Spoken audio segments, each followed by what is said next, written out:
Hello.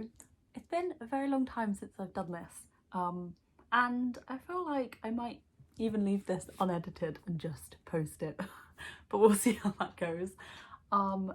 I haven't really felt that motivated to do booktube at the moment, which is fine. It's a passing hobby, and like when I feel like doing it, I'll do it, and I really enjoy it, and I'm not going to force myself to do that. And I know that everyone will agree, so I'm just going to move on from that conversation. It's a conversation for another day. I finished quite a few books this weekend. I've been in quite a slump, and I thought I would show you the books that I read this weekend and what I am about to start. Just a very quick video.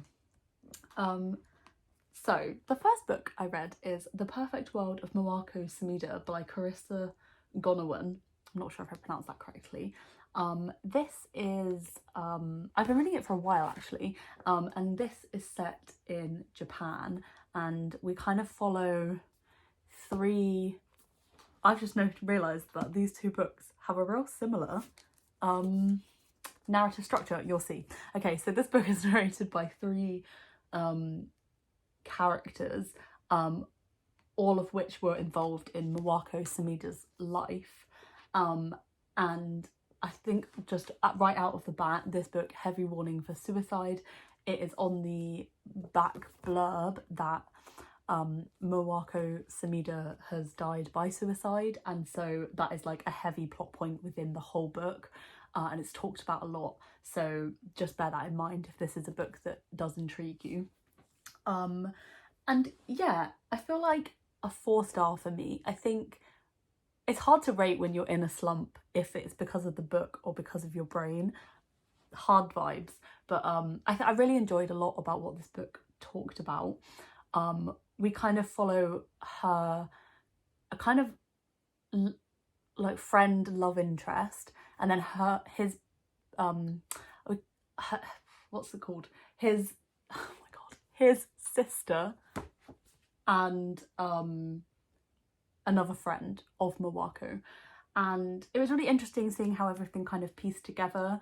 I really enjoyed the representation in this. The what's his name, Ryusai's sister is trans, which was really interesting and like nice to see, and kind of hear about her experience, even though there was a lot of like trauma in childhood, and bullying from people. In general, it was just really interesting. I feel like I don't have that many more thoughts, but I did really enjoy it, and it was very somber and harrowing, so I would just kind of like, you know, not go into it lightheartedly. That's that one. Then I just finished A Burning by Megha Majumdar. This has got these frayed edges, and I absolutely love this book. 5 stars. I like roofed my way right through it. It was really, really good. It follows 3 characters. Similar narrative structure. Yeah, interesting. Yeah, it follows these 3 characters. So it's set in India, and we follow these 3 characters in the aftermath of a terrorist attack that's happened on a train there. One of them, Jivan, has been accused of like conspiring with the terrorists, and she gets arrested, but she is innocent and like maintains her innocence, so we kind of follow her story. Then we follow the story of her old like PE teacher, and his current life as he begins to get quite heavily involved in politics. And then the last person we follow is Lovely, who is a trans woman aspiring to be an actress, and Jivan was her English tutor. I think it is so masterful how all of these characters intertwined, and how certain decisions can really affect other people, and the political kind of like tumble of decisions. It was so masterful. I like hardly have the words, to be honest. It was really incredible. It was really moving. I think the character voices were excellent. They were really strong. I enjoyed seeing the trans rep again. Another like trans rep book, great, love to see it. I really enjoyed the trans rep.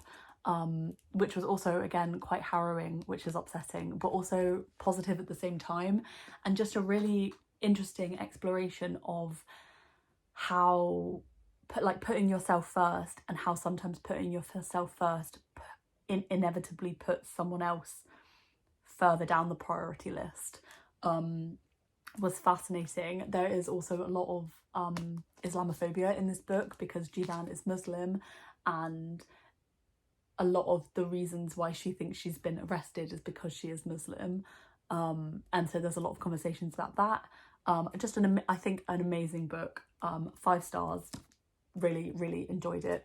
Like devastating, to be honest, but like a really great exploration. And I'm pretty sure this was Megha Majumdar's debut.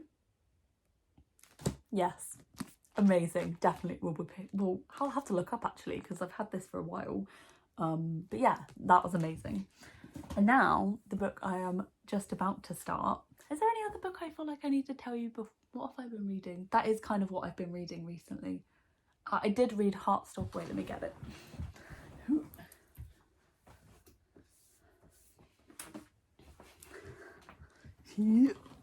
I did also read Heartstopper Volume 3, which I picked up with some Waterstone. Oh, it was with a book token actually, that I had. Because, as with a lot of people, I enjoyed the Heartstopper TV show that came out, and it made me want to continue with the series because I'd read books 1 and 2.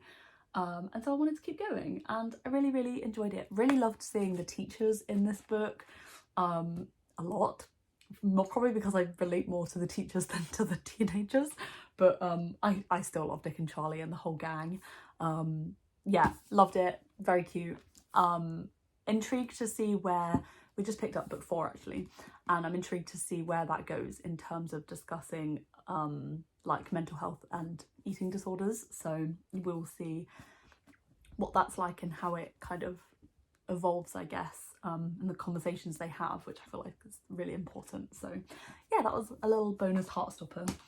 And now the book that I'm just started a minute ago, and then I was like, oh, I feel like I want to talk about the books that I've read, is The Opposite of a Person by Lieke Marsman.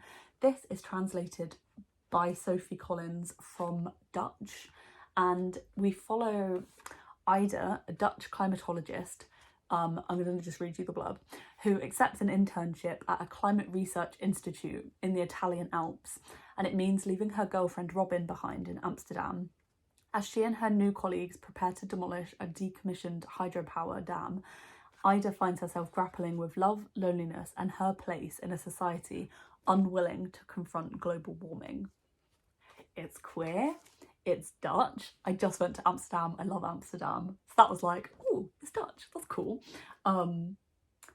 It's queer. It's Dutch. And it's about climate change. That ticks a lot of boxes for me. So I'm really excited to read it.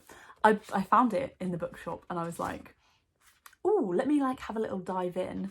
And the first line was as follows. As a child, I loved to fantasize about being a cucumber. It tickled me, so I bought it. And I will let you know what I think sometime soon, maybe. Maybe head to my Goodreads or Storygraph. That's where I actually keep myself up to date with what books I'm reading. But yeah, I'm intrigued about this one because there's some different kind of poetic formats throughout, which usually I find a bit difficult, but it is really easy to read. And I think Lieke Marsman is also a poet. Yeah, she's the current poet laureate of the Netherlands. So that's really cool. So yeah, that is that one. Thank you so much for watching. This was random.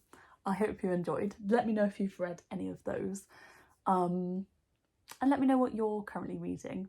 And yeah, I'll see you in a new video potentially at some point. But no pressure. Or see you on Instagram, which is where I usually am. Okay, bye.